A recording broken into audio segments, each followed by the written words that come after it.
राम राम महाबाहो शृणु गुह्यं सनातनं येन सर्वानरीन् वत्स समरे विजयिष्यसि आदित्यहृदयं पुण्यं सर्वशत्रुविनाशनम् जयावहं जपे नित्यमक्षयं परमं शिवम्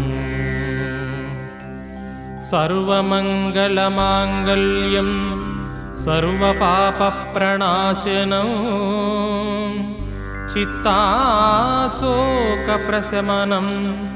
आयुर्वर्धनमुत्तमम् रश्मिमन्तं समुद्यन्तं देवासुरनमस्कृतम्